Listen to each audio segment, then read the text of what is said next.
오늘 우리에게 허락하신 하나님의 말씀입니다. 누가복음 16장 1절부터 8절까지입니다. 다 같이 합독해서 읽겠습니다. 또한 제자들에게 이르시되 어떤 부자에게 청지기가 있는데 그가 주인의 소유를 낭비한다는 말이 그 주인에게 들린지라. 주인이 그를 불러 이르되 내가 내게 대하여 들은 이 말이 어찌 됨이냐. 내가 보던 일을 셈하라. 청지기 직무를 계속하지 못하리라 하니 청지기가 속으로 이르되 주인이 내 직분을 빼앗으니 내가 무엇을 할까. 땅을 파자니 힘이 없고 빌어먹자니 부끄럽구나.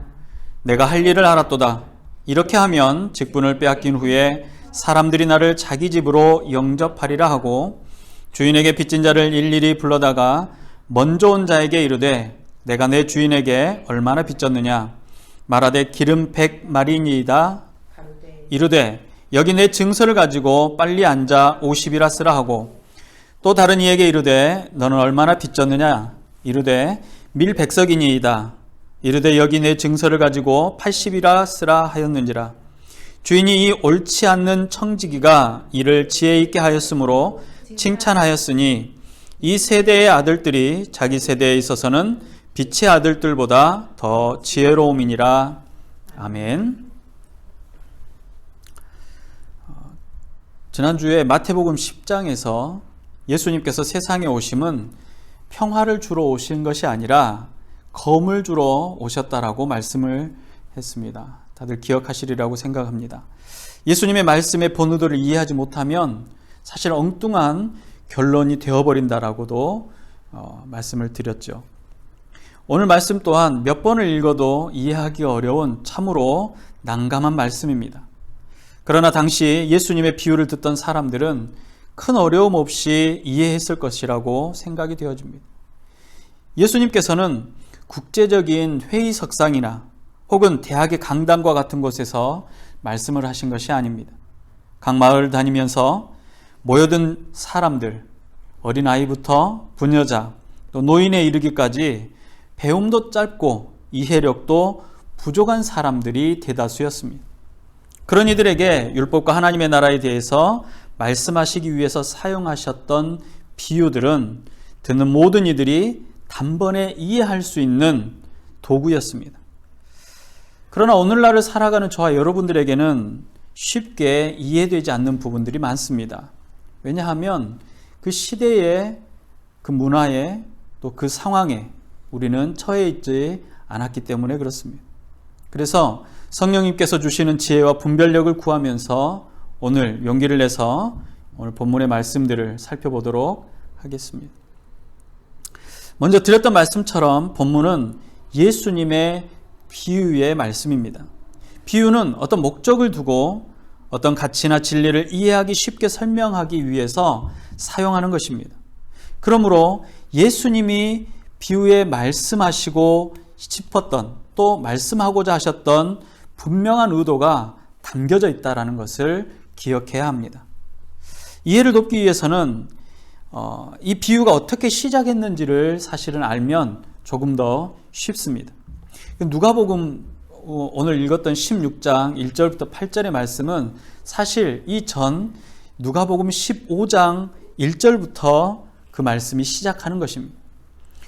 누가복음 15장 1절부터 3절은 이렇게 말합니다. 모든 세리와 죄인들이 말씀을 들으러 가까이 나아오니 바리새인과 서기관들이 수군거려 이르되 이 사람이 죄인을 영접하고 음식을 같이 먹는다 하더라. 예수께서 그들에게 비유로 이르시더라. 예수님께서 세리와 죄인들과 함께 있는 것을 보고 바리새인과 서기관들이 수군거리면서 죄인과 함께하는 예수님을 흉을 봅니다. 이를 아시고 바리새인과 서기관들을 향해서 이제 비유의 말씀을 하나씩 하시는 것입니다.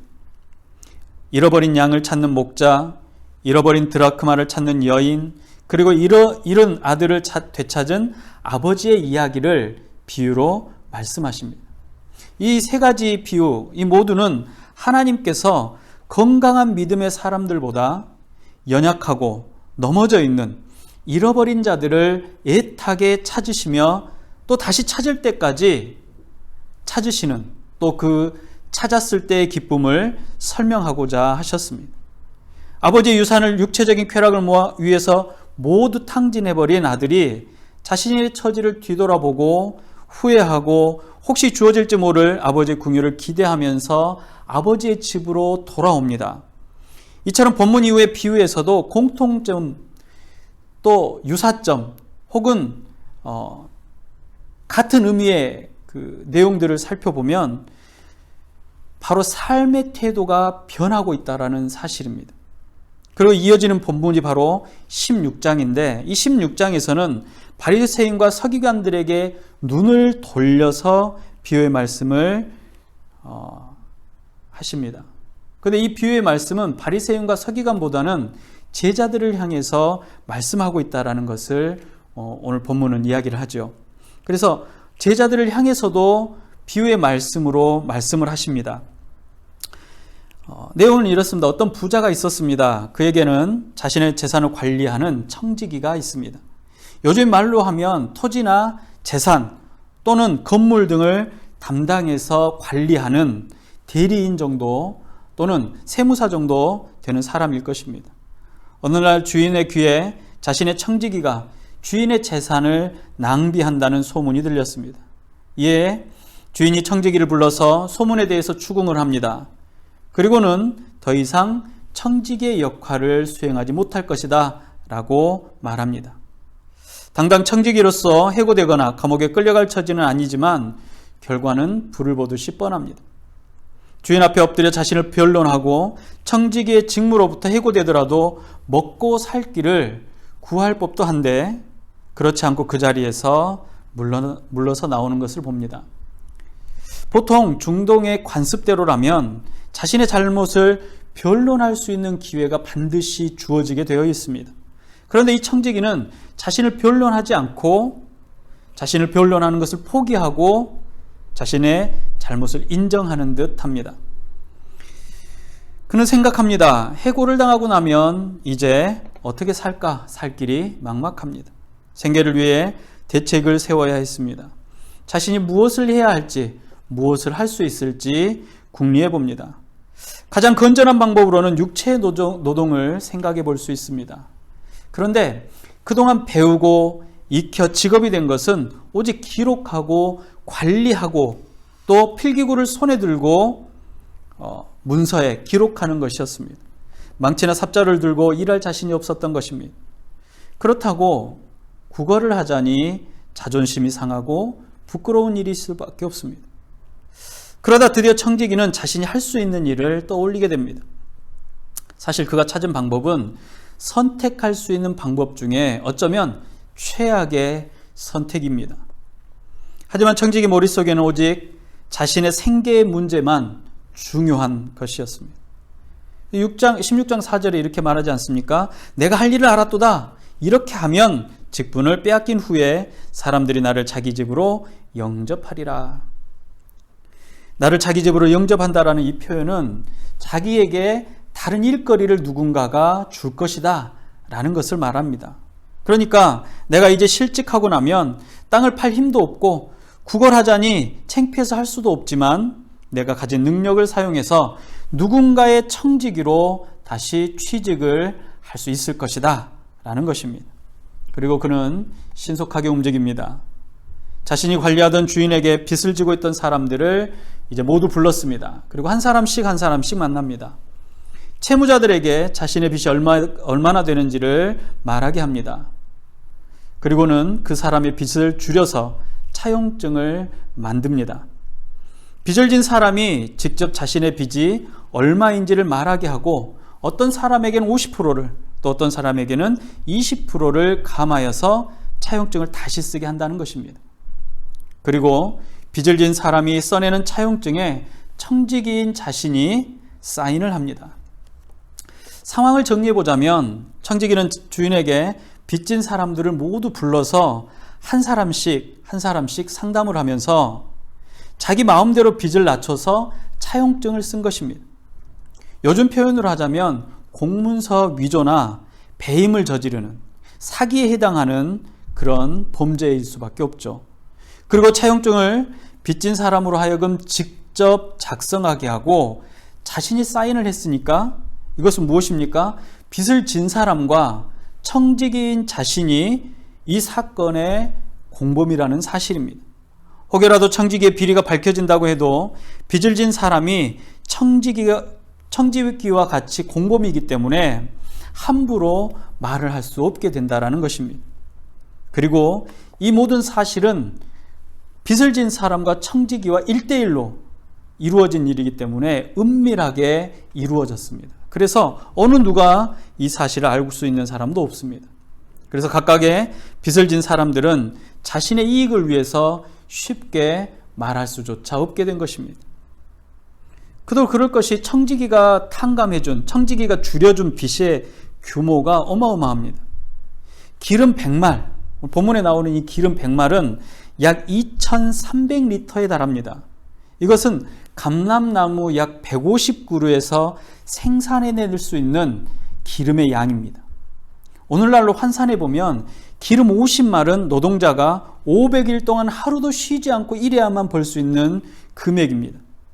또 밀 20석 또한 일꾼이 1년 동안 쉬지 않고 일해야 벌 수 있는 금액이라는 것입니다. 그래서 탕감받은 빚의 규모는 어마어마한 거죠. 해고 직전의 청지기로서는 무모하고도 엄청난 모험이 아닐 수 없습니다. 그러나 그가 생계를 유지하기 위해서 벌일 수 있는 최선의 일이라고 생각하고 이를 위해서 신속하게 움직였습니다. 청지기가 벌인 이 사기극은 주인의 재산에 막대한 손해를 입히게 됩니다. 이 사기극의 최대의 피해자는 누구입니까? 청지기입니까? 아니면 빚을 진 사람입니까? 아닙니다. 청지기의 주인입니다. 최대 수혜자는 누굽니까? 누가 제일 이익을 얻었습니까? 청지기가 이익을 얻습니까? 주인이 이익을 얻습니까? 아닙니다. 빚을 진 사람들이 최대의 이익을 얻게 됩니다. 빚에 대한 모든 채권은 차용증과 회계장부인데 청지기와 채무자, 빚을 진 사람이 공모해서 이를 밝혀낼 수 없게 돼버린 것입니다. 주인은 청지기를 해고할 수 있겠지만 빚을 진 사람들을 고소하거나 또는 재물을 돌려받을 수 있는, 잃어버렸던 재물들을 다시 회수할 수 있는 방법은 없습니다. 청지기는 자신의 생계를 위해서 매우 영리하게 행동을 한 것입니다. 여러분, 빚을 탕감받은, 그러니까 빚을 최대한 50% 혹은 20% 정도 덜 내게 된 사람들의 반응을 한번 상상해 보십시오. 청지기를 만난 이후에 사람들은 자신의 집에 돌아와서 가족들에게 이 사실을 알렸을 것입니다. 청지기를 만나고 온 사람들이 여기저기에 그 주인의 긍휼함에 대해서 칭송하고 있었을 것입니다. 자신들의 처지를 살펴서 빚을 감면해 준 청지기의 주인을 향해 감사 인사를 전하는 이들도 있었을 것입니다. 그 청지기의 주인이 지나갈 때 그 주인을 향해서 기쁘게 웃으며 인사를 하고 반가워했을 것입니다. 얼마나 기쁘고 즐거웠겠습니까? 아마도 그들의 도시가 온통 잔치 분위기였을 것입니다. 영문도 모른 채 그 주인은 사람들로부터 이름이 높아지며 온 도시로부터 칭송을 듣게 된 것입니다. 이제 회계장부를 돌려받은 주인의 반응을 한번 보시기 바랍니다. 주인은 자신의 청지기를 옳지 않는 청지기라고 표현합니다. 돌려받은 회계장부의 재산들이 많은 손해를 입었기 때문에 물증은 없지만 심증과 사람들의 반응을 볼 때 분명히 적지 않은 손해가 있었을 것입니다. 그러나 주인은 옳지 않은 청지기의 지혜를 칭찬합니다. 주인의 입장에서는 자신의 긍휼을 칭찬하며 칭송하는 사람들이 인사하고 반갑게 대하는 것에 대해서 분노하거나 화를 낼 수는 없었을 것입니다. 예수님이 이 비유는 여기서 멈춰버립니다. 이 뒤에 청지기가 정말 해고되었는지 아니면 그의 지혜를 인해서 연임되어서 여전히 그 주인 밑에서 청지기로 일하고 있는지는 알 수가 없습니다. 예수님께서 이 비유를 마치시고 결론의 말씀을 하십니다. 8절입니다. 주인이 이 옳지 않은 청지기가 일을 지혜 있게 하였으므로 칭찬하였으니 이 세대의 아들들이 자기 시대에 있어서는 빛의 아들들보다 더 지혜로움이니라 라고 말씀합니다. 여기서 예수님께서는 청지기를 빛의 아들들보다 더 지혜로운 이 세대의 아들들이라고 표현하셨습니다. 빛의 아들들은 누구입니까? 예수님의 말씀을 따르며 파송되어질 예수님의 제자들입니다. 그리고 이 세대의 아들들은 이 땅의 소망이 전부인 구원의 은혜와는 무관한 사람들입니다. 그들은 세상의 물질에 민감하고 하나님을 모르는 사람들입니다. 예수님께서는 하나님을 모르는 이 세대의 아들들이 자기 시대, 그러니까 이 땅의 삶에 있어서는 제자들보다, 예수님의 제자들보다, 하나님의 백성들보다 더 지혜롭다라고 말씀하시는 것입니다. 무엇이 지혜로운 것입니까? 청지기의 도덕성과 윤리는 그야말로 엉망입니다. 그런 모든 사람들이 알 정도로 주인의 재물을 허비하는 게으르고 나태한 관리자였습니다. 해고를 앞둔 그의 계략은 윤리적으로나 도덕적으로 인정받을 수 없는 꼼수이며 악한 행동이었습니다. 자신뿐만 아니라 빚진 사람들까지도 자신의 죄에 동조하게 만들고 공범으로 만든 사람입니다. 그는 분명 사기꾼이었습니다. 그럼에도 불구하고 그는 자기의 생계를 위해 온갖 지혜를 발휘했습니다. 이 세대의 아들들은 자기의 유익과 이익을 위해서는 물불을 가리지 않고 지혜를 발휘합니다. 이 세대의 아들들, 그러니까 예수님 시대에 예수님께서 지금 말씀하고 계시는 바로 그 자리에 바리새인이나 서기관들이나 오늘날 불신자들이라고 불리는 사람들이 빛의 아들들인 성도들보다 더 자신들의 일을 처리하는 데 있어서 열정적이고 지혜롭다라는 사실을 말씀하신다는 것입니다. 청지기계에 있어서는 해고가 삶의 마지막입니다. 마치 마지막 때의 심판의 날과 같은 것입니다. 성도들에게도 동일한 메시지가 주어집니다. 심판의 메시지입니다. 이 옳지 않은 청지기와 같이 즉시로 자신의 죄를 깨달아 어떻게 해야 할지 지혜롭고 신속하게 움직여야 한다라는 말씀입니다. 빚을 진 사람들은 가난하고 압제받은 사람들입니다. 자신의 즐거움을 위해서 살던 청지기가 심판의 위기에서 선택한 것은 자신이 학대하고 착취하던 사람들에게 친절을 베풀고 그들을 친구로 만들었다는 것입니다. 뿐만 아니라 심판을 모면할 수 있도록 기업을 얻을 수 있는 기회를 만든 것입니다. 이 예수님의 비유의 말씀은 윤리적인 차원에서 그 청지기처럼 모든 도덕이나 윤리적인 사항들을 잊어버리고 아니면 내팽개치고 원하는 것, 목적하는 것을 이루라는 것이 아닙니다. 예수님께서는 예수의 제자들이 삶의 태도가 변해야 한다라고 말씀하십니다. 청지기는 비록 옳지 못했지만 지혜롭게 미래를 준비하였기 때문에 칭찬을 받은 것입니다. 청지기의 죄는 주인 앞에서 밝히 드러납니다. 마찬가지로 모든 사람의 죄도 하나님 앞에 분명하게 드러날 수밖에 없습니다. 변명할 수 없게 되는 것입니다. 청지기가 해고의 선언을 들었듯이 우리 역시 재림과 심판의 선언을 들었습니다. 해고가 선포된 순간 청지기의 손에 아직 회계장부가 들려있듯이 종말을 앞둔 우리에게도 아직 기회가 주어졌습니다. 하나님께서는 우리에게 미래를 준비할 수 있는 기회와 시간을 주셨습니다. 우리에게 주어진 기회를 민첩하고 지혜롭게 사용해야 합니다.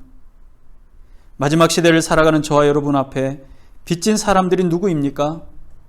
이 마지막 때에 내가 할 수 있는 일이 무엇입니까? 장세전부터 나에게 주신 은혜의 선물로 주신 은사가 무엇입니까? 나의 은사들은 과연 하나님께서 기뻐하시는 곳에 지금 잘 사용하고 있습니까? 오늘 예수님께서는 이 비유를 통해서 우리 모두가 삶의 태도가 변하기를 기대하십니다. 저와 여러분 모두가 민첩하고 지혜롭게 이 시대를 살아가며 주님 오심을 예비해야 할 것입니다. 심판의 자리에 주님 앞에 서서 잘하였다 칭찬받는 여러분들이 되시기를 주님의 이름으로 축복합니다. 기도하겠습니다.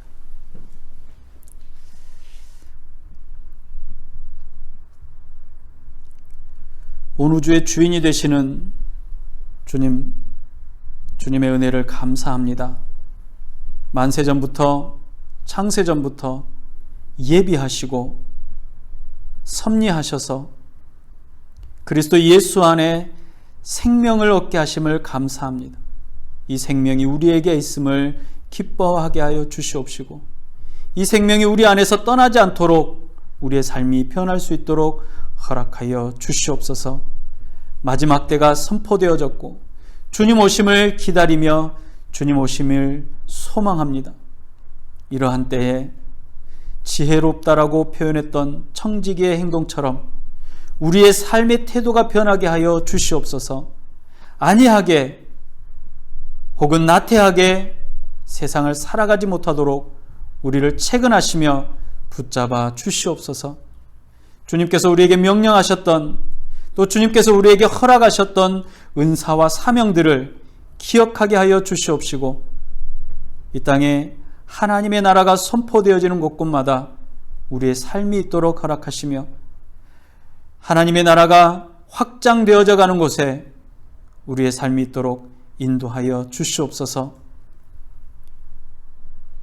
인생의 위기가 다가왔을 때 그 삶의 목적을 향해서 민첩하게 움직여 칭찬을 받았던 옳지 않은 청지기처럼 이 마지막 시대에 어려운 시대를 살아가며 하나님의 말씀을 기억하고 민첩하게 주님 오심을 예비하고 나아가는 주의 백성들이 다 되도록 허락하여 주시옵소서. 특별히 아버지 하나님, 우리 주위에는 어렵고 힘든 이들이 너무나도 많습니다. 질병의 고통 가운데 신음하며 아파하는 우리의 이웃들이 있습니다.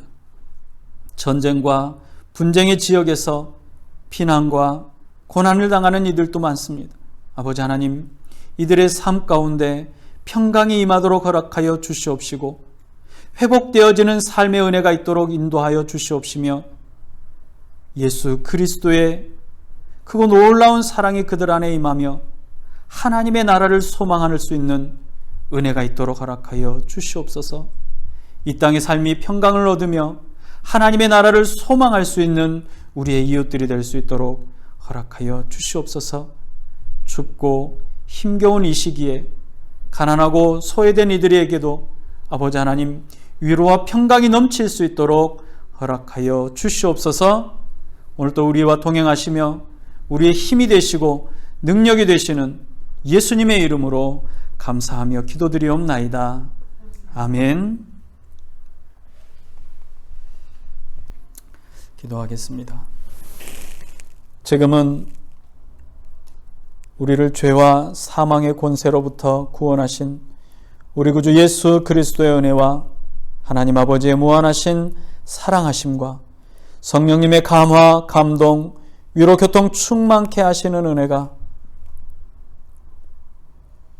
마지막 시대를 살아가며 지혜롭고 민첩하며 하나님의 법과 하나님의 말씀에 순종하며 살아가기를 다짐하고 결심하는 주의 모든 백성들의 머리 위에와 각 가정과 지역과 교회 위에 이 시간에도 힘겹고 아파하고 고통스러워하는 우리의 이웃들 머리 위에 이제로부터 영원토록 함께 있을지어다. 아멘.